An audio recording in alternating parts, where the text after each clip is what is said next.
2026 உடனே அண்ணா திராவிட முன்னேற்ற கழகம் சரியான கூட்டணி அமைக்கல. அண்ணா திராவிட முன்னேற்ற கழகம் பாரதிய ஜனதா கூட்டணி சரியா அறுவடை செய்யணும். இந்த கூட்டணி மட்டும் பத்தாது.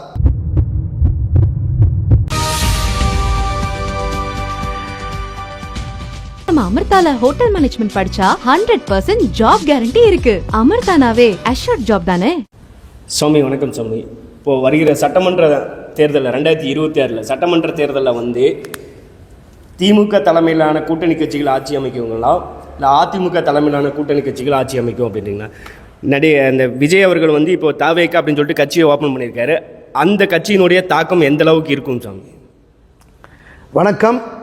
2026 சட்டமன்றம் தேர்தல் எப்படி இருக்குன்னு எல்லாரும் நம்ம கணிச்சிட்டே இருக்கிறோம். நாங்களும் கணிச்சிட்டு இருக்கிறோம். ஜாதக ரீதியாகவும் ஜோதி ரீதியாகவும் கணிச்சிருக்கோம்.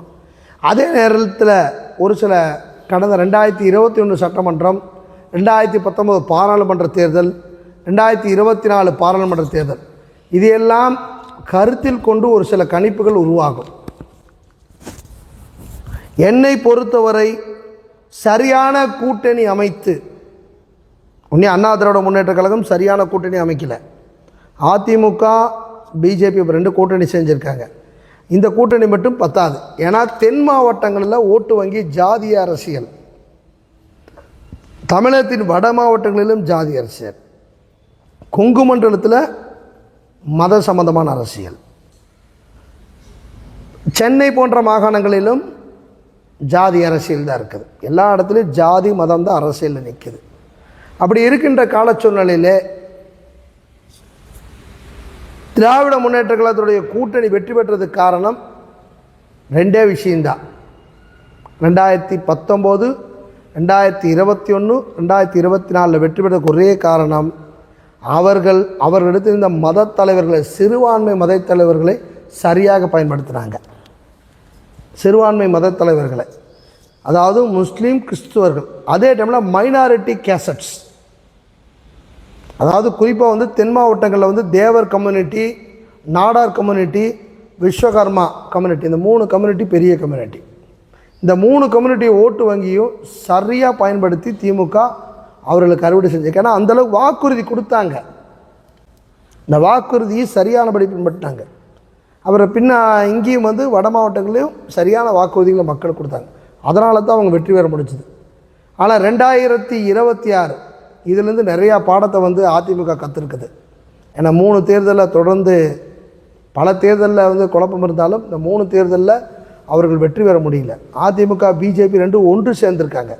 ஆனால் அதே டைமில் அவங்க கூட என்ன வரணும், புதிய தமிழகம் கட்சி தென் மாவட்டத்தில் பலமிக்க கட்சி, ஜாதி கட்சிகளில் புதிய தமிழகம் கட்சி வந்தால் தான் தேவேந்திர குல வேளாளர் மக்களுடைய ஓட்டு முழுமையாக அவங்களுக்கு கிடைக்கும். அது கூட மற்ற கட்சிகளாக இருக்குது வந்துடும். தேவர்களுடைய ஓட்டு, தேவமார்களுடைய முக்குலத்தோர்னு சொல்லக்கூடிய ஓட்டை சரியாக பின்பற்றணும். அதுபோக நாடார் கம்யூனிட்டி, இந்த கம்யூனிட்டியுடைய ஓட்டு வங்கியை சரியாக பின்பற்றணும். இப்போ தென் மாவட்டங்களில் 4 கம்யூனிட்டி நல்லா இருக்குது. அதாவது என்ன, தேவர் முக்குலத்தோர், நாடார், 2வது தேவேந்திர குலவேளார், அதுக்கப்புறம் விஸ்வகர்மா கம்யூனிட்டி, இவங்கெல்லாம் ஒரு செட்டாக ஓட்டு போடுறவங்க. இந்த கம்யூனிட்டியுடைய ஓட்டு வங்கி யாருக்கு கிடைக்குதோ அவர்களுக்குத்தான் வெற்றி. இந்த ஓட்டு வங்கியை அண்ணா திராவிட முன்னேற்ற கழகம் பாரதிய ஜனதா கூட்டணி சரியாக அறுவடை செய்யணும்.